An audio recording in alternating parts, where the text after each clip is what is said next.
Hey guys, how's it going? So the latest news is arm braces that are very commonly attached to pistols in the United States. Have they been banned? Are you going to have to turn them in? What's going on? Well, I'm going to offer some brief insights to it right now. In an attempt to be brief, this is still going to end up being an over 20-minute video, guys, but there's just so much to this. I did not want to just do a brief drive-by. I'm really trying to help you guys get a brief summary, but it is going to take a long time to completely go through this complicated letter.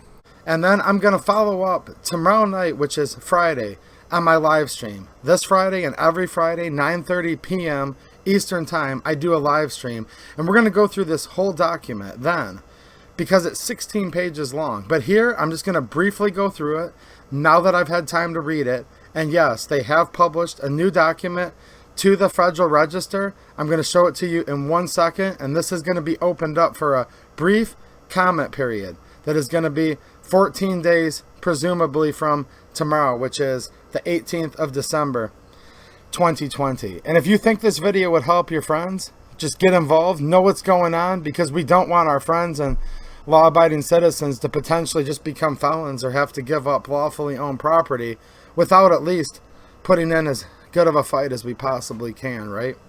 So, news broke.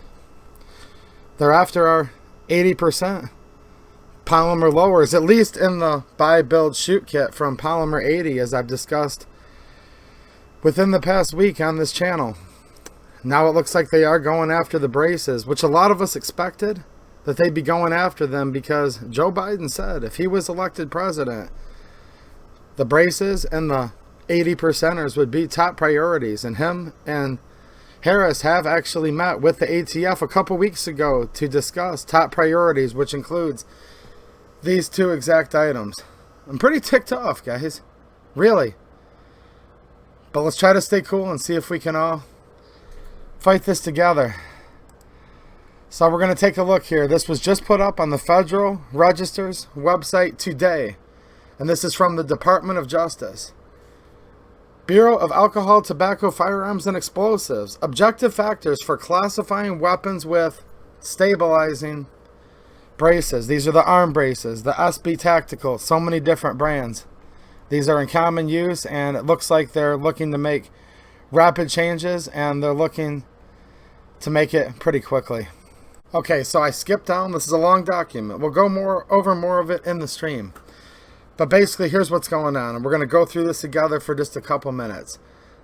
They're basically saying the purpose of this proposed rulemaking change, this letter, is to add clarity to the public and to the manufacturing industry to avoid any confusion over whether a brace would be legal under the GCA or whether it would now make it fall into the purview of the National Firearms Act.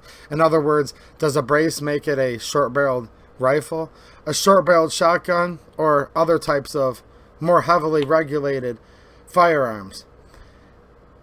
And you're going to get frustrated when you go through this, because while they're going to go through a bunch of if scenarios and maybe this, maybe that, we're going to find out in the end that in their alleged, according to their attempt to clarify, it actually becomes very ambiguous, in my opinion. And I think they want it that way because it's a 16-page document. It seems like there's lots of specifics, but in the end, they just want you to be afraid and maybe take part in one of their remedies that they're going to offer later on. But let's go through this just for a little bit. They're saying ATF's long-standing and publicly known position is that a firearm does not evade classification under the NFA merely because the firearm is configured with a device marketed as a stabilizing brace or arm brace. I'm going to stop right there. Maybe this is publicly available to somebody else, but I've always thought that if the arm brace had a letter and it had gone through the proper procedures, look, shall not be infringed, should be the law of the land, and in my opinion it is. However, there's rulemaking processes, there's ATF approval letters. So even within the unconstitutional purview that they operate under, in my opinion, there's letters that say that these are braces and they do not change the classification. So that first sentence already is confusing me. Let me know what you guys think in the comments.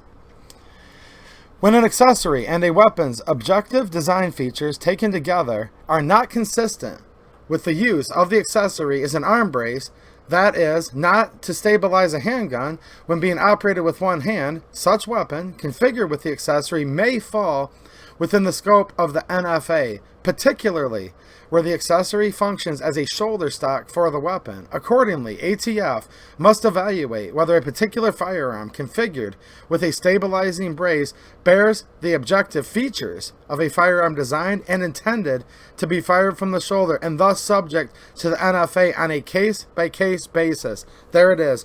We're going to go over some hard facts, supposedly, in a second, but just remember, case-by-case basis. Also, I thought that it was the individual user of the pistol's intent. If they had intended to use it as a brace, that was good enough. Well, now it seems like they're going to go through criteria where the ATF is now going to decide your intent for you. They go through and talk about how the purpose of the NFA is to regulate certain weapons likely to be used for criminal purposes. And in other words, $200 tax stamp, background checks, extra background checks, all these extra paperwork. Usually long waits, I would add too. We're going to go on here. The objective design features ATF considers in determining whether a weapon with an attached stabilizing brace has been designed or redesigned, made or remade, and intended to be fired from the shoulder include, but are not limited to, just reference what I said earlier. This is still going to be on a case-by-case basis, although they've said the intent is to clarify for us. Okay, this is going to include type and caliber. The type and caliber of a firearm to which the stabilizing brace or similar items is installed. A large caliber firearm that is impractical to fire with one hand because of recoil or other factors, even with an arm brace, is likely to be considered a rifle or a shotgun. And I wonder if that's also going to include the 500 Smith & Wesson Magnum revolver. Is it going to include the 454 Casal? Is it going to include the 460? Because if you've ever shot any of those, very hard to shoot with one hand because of recoil. And I would suggest do not attempt to shoot a 500 Smith & Wesson Magnum full powered load your first time with one hand. But it continues. Weight and length. The weight and length of the firearm used with the stabilizing brace. A firearm that is so heavy that it is impractical to fire or aim with one hand, or so long that it is difficult to balance the firearm. To fire with one hand is likely to be considered a rifle or a shotgun, and I would note the same thing, large frame revolvers with long barrels that have been used for years. I wonder what they can consider those to be. Length of pull. The length of pull refers to the distance from the trigger to the point at which the stock meets the shoulder. Now they're saying stock right here, but arm braces have not been considered stocks, and the intent that they were designed for and the intent in which people purchase them for is not as a stock, but they're using the word stock. So I'll continue. This is the measurement for rifles and shotguns used to accommodate shooters of different sizes. Because an arm brace need only reach the forearm, the distance between the trigger and the back of the brace is generally expected to be shorter than the distance between the trigger, the back of the stock, on the weapon designed and intended to be fired from the shoulder. This measurement is not necessarily determinative of the intent of the manufacturer, but is used in making an evaluation of the firearm. If a brace is of a length that makes it impractical to attach to the shooter's wrist or forearm, then that may demonstrate that it is not designed as a brace, but rather for shoulder fire. Now look, somebody that's 5'2" versus someone that's 6'10", there's going to be a large difference, right, between the wrist to the forearm. And I can see where there would need to be a large degree of adjustment that we find on these adjustable braces just due to the anatomy of different people. But this is still not determinative, as it says right here. So they may use the length of pull, but not necessarily. And I'll go on. Attachment method. The method of attachment of the stabilizing brace to include modified stock attachments, extended receiver extensions, and the use of spacers. These items extend the distance between the trigger and the part of the weapon that contacts the shooter, whether it is a stock or stabilizing brace. Use of these items indicates that the weapon is designed and intended to be fired from the shoulder because they extend a stabilizing brace beyond a point that is useful for something other than shoulder support. I would note, like I just said earlier, different anatomies, different lengths of arms. Also, the ATF has long held, from what I understand, publicly available knowledge, that it was okay to brace it from the cheek, which would bring it maybe near the shoulder, but not on the shoulder. And words do matter because they're using all the technical definitions. They're talking about shoulder, okay? But you would need it extended just as far in many cases, depending on the size of the person shooting the pistol. If it's on the cheek, if it's on the chest, some people I've seen have even braced them off of their bicep, which I would note comes all the way back almost as far as the shoulder. But they're not accounting for that here. And their attempt to clarify, they leave as much ambiguity as possible, in my opinion, to make it where you're going to want to comply with one of their options that we'll get to in just a few minutes. Now we're going to get on to stabilizing brace design features. The objective design features of the attached stabilizing brace itself are relevant to the classification of the assembled weapon and include the comparative function of the attachment when utilized as a stabilizing brace compared to its alternate use as shouldering device, the design of the stabilizing brace compared to known shoulder stock designs. So if you notice, some of the braces are shaped a lot like a stock. No doubt they're taking that into account, according to this. The amount of rear contact surface area of the stabilizing brace that can be used in shouldering the weapon as compared to the surface area necessary for the use on the stabilizing brace. So I think what they mean there is some braces are completely hard and rigid. Other braces, there's the soft rubber flaps that would wrap around your arm with the Velcro, but then there's a harder polymer portion. And they're going to look at the ratio. Like, is there enough of that harder polymer portion where they believe is now making it more fit to be a shoulder stock? The material used to make the attachment indicates whether the brace is designed and intended to be pressed against the shoulder for support or actually used on the arm. Any shared or interchangeable parts with known shoulder stocks. I would note the very common pistols that people are bracing are of the AR platform. And that has a receiver extension. We call it a buffer tube, which is often the same item because it's necessary for the integral function, right, of the firearm. That would be the same buffer tube in many cases that the brace would accept on versus a stock. Whereas some braces come with their own integral receiver extension. So back to this case-by-case basis, as they emphasized earlier as far as that goes. Any other feature, so there's always a catch-all. Here it is. Any other feature of the brace that improves the weapon's effectiveness from the shoulder firing position without providing a corresponding benefit to the effectiveness of the stability and support provided by the brace's use on the arm. So that's the any other clause. So they could just insert anything they wanted. Again, on a case-by-case basis. And I would note one more time, the objective to this letter, this proposed rulemaking change, is supposed to be to offer clarity to you and I. Keep that in mind. Aim point. Appropriate aim point when utilizing the attachment as a stabilizing brace. If the aim point when using the arm brace attachment results in an upward or downward trajectory that could not accurately hit a target, this may indicate the attachment was not designed as a stabilizing brace.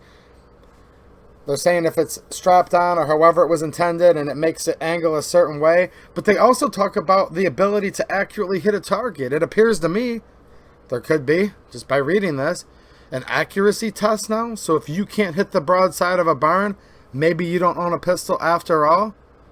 In my opinion, that's what I'm reading here. Case-by-case basis, of course. Secondary grip. The presence of a secondary grip may indicate that the weapon is not a pistol because it is not designed to be held and fired with one hand. And I would note vertical foregrip could make it an AOW, or it could be an SBR, or if different NFA items. But the angled foregrips, or even just the hand stops, have always been held up till now to be okay on pistols.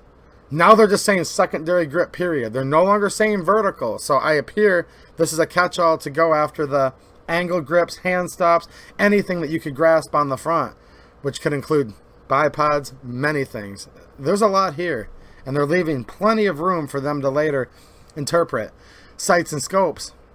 Incorporation of sights or scopes that possess eye relief incompatible with one-handed firing may indicate that the weapon is not a pistol because they are designed to be used from the shoulder fire position and are incompatible for the single-handed shooting that arm braces are designed and intended. So what they're saying is you could have an eye relief on your scope where if you're holding it all the way out here and the scope's a foot in front of your face, you won't be able to pick up the reticle. It has to be drawn in close, which so merely by having that type of optic on your pistol, they may use that as part of the criteria to determine that you have a SBS.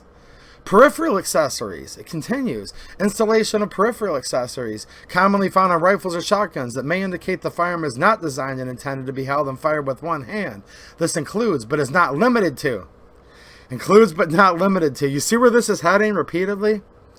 They leave lots of loopholes in there and lots of vagueness to make you, in my opinion, scared to use one of these braces. This includes, but is not limited to, the installation of bipods, monopods, that improve the accuracy of heavy weapons designed and intended to be fired from the shoulder, or the inclusion of a magazine or drum that accepts so many cartridges that it increases the overall weight of the firearm to a degree that is impractical to fire the weapon with one hand, even with the assistance of the stabilizing brace. And I would note that's also dependent upon body type, strength of the shooter. I may be able to shoot with a 75 round 7.62 by 39 drum for longer periods of time more comfortably than, let's just say, an 83-year-old little lady that weighs 107 pounds soaking wet.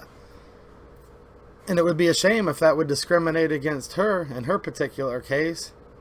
But it appears that that's something that they're going to be looking into and using as their criteria. I would also note these big hunting revolvers that people use, right? Ruger Alaskan series, the Ruger, the Bisleys, these big heavy-duty revolvers. A lot of people do shoot them off of shooting sticks. And I wonder how this would apply to that possibly too. These factors are based on known stabilizing braces and similar attachments. No single factor or combination of factors is necessarily dispositive, and Fat D examines each weapon holistically on a case-by-case basis. So that whole list of things, these are not set in stone. It's still a case-by-case basis. They're going to go through a lot more technicalities here. Manufacturer's intent. We'll go through all this on my stream this Friday night, 9:30 p.m. Eastern Time. So we're just going to continue here a little bit more before we wrap it up. They're talking about, it gets really deep. The NFA, the GCA, all the different laws, all the different rulings. This is supposed to be complicated in my opinion. They're talking about recent developments on August 19th, 2020, where the DOJ published regulations defining guidance documents. And they're going through saying that they're complying with that guidance. Now, this is something else that I thought would be interesting at the end here. ATF has decided to publish the proposed objective factors in the Federal Register for a brief comment period, given the public interest surrounding this issue. That's where you guys need to get involved. I'll leave the link to this document down in the description. From what I understand, tomorrow the 18th, you're going to be able to actually comment. ATF will consider the comments it receives before finalizing this guidance. ATF recognizes that before issuance of this notice, there was a misunderstanding by some that a pistol assembled with any item purported to be a stabilizing brace still would be considered a pistol, regardless of other characteristics. The objective factors discussed here make clear that while some stabilizing braces may lawfully be used on pistols without bringing the firearm within the purview of the NFA, that'd be SBR or SBS, right? That is not necessarily the case for every pistol, because some firearms are configured or have characteristics such that they meet the statutory definition of rifle or shotgun, hereafter affected stabilizer-equipped firearms. The ATF understands that most individuals who acquired affected stabilizer-equipped firearms did so in good faith, reliance on representations made by those selling the stabilizing braces or the firearms, that those firearms were not subject to the NFA.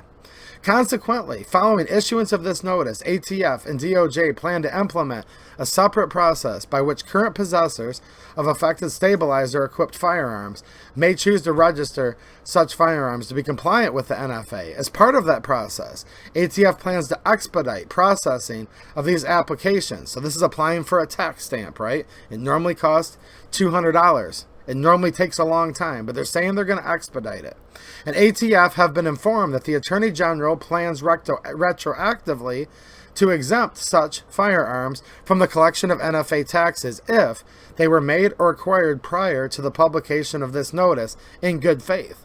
This separate process may include the following options: registering the firearm in compliance with the NFA, as they just described above, permanently removing the stabilizing brace from the firearm and disposing of it, replacing the barrel of the firearm, 16 inches or greater for rifle, 18 or greater for shotgun, surrendering the firearm to ATF, or destroying the firearm. Until that process is separately implemented and absent a sustainable public safety concern, ATF will exercise its enforcement discretion not to enforce the registration provisions of the NFA against any person who, before publication of this notice, in good faith, acquired, transferred, made, manufactured, or possessed an affected stabilizer-equipped brace. In an attempt to clarify further, they say, this document is not an administrative determination that any particular weapon equipped with a stabilizer arm brace is a firearm under the NFA to the extent the ATF director subsequently issues such a determination. The ATF director, at the direction of the Attorney General, plans retroactively to exempt such firearms from the collection of NFA taxes provided those firearms were made and acquired in good faith. Now here's the interesting part. After all of that, the contents of this document do not have the force and effect of law and are not meant to bind the public in any way. This document is intended only to provide clarity to the public regarding existing requirements under the law or department policies. This guidance does not alter in any way the department's authority to enforce federal law and is not intended to, does not, and may not be relied on to create any rights, substantive or procedural, enforceable at law by any party in any matter, civil or criminal. Then it goes on to explain they're offering this public comment period. Publics are sought, right? Legible. I'm going to encourage you guys to read this. I'm going to include the link. Look, you guys hate the ATF, that's fine, but if you write them and just say, I hate you, you suck, probably going to be just thrown away and discarded. If you threaten them, you're going to have the ATF or the Secret Service at your house because you're putting these things into a federal database, federal comment, and I think it's under the penalty of perjury that you're asserting the truth and all of that when you go to make these comments. So I know a lot of the comments you guys leave in my comments, this and that, the ATF, your dog, their dog, I get all of it. Just keep in mind who you're submitting it to. But don't be intimidated. Don't be scared. We need to comment on this and tell them no. No, this is not in the public's best interest, and that you reject, that you don't want. Some of the gun rights organizations will probably have great form letters coming out in the next couple of days, or just write on there, I am not in support of this proposed rule regulation. And the name of that is at the top of this document, and you'll be referencing that when you go to the Federal Register. The docket number for this specific item here that we're talking about is docket number 2020R-10, and that's how you can find this when it gets published for comment to the Federal Register, according to them, on 12/18/2020. Alright, this was still a way longer video than I wanted it to be. I'm going to talk for like an hour on this, going into tons of details, and you guys will be able to chime in the chat on my live stream tomorrow night. Don't forget to share this with your friends. We need to resist this and stop this before it goes into effect to prevent many of your friends, millions of people, from becoming felons overnight while they thought they were purchasing and using a lawfully owned and possessed item. I'll also give you guys any more updates too on the ATF with their raid of Polymer 80 and allegedly seizing from homeowners, just regular end user purchasers at their house. 2020 has been tough, and it doesn't seem like 2021 is going to get any better as far as fighting for our rights, but we all need to, and I encourage all of you. All right, thanks for watching, and have a good one.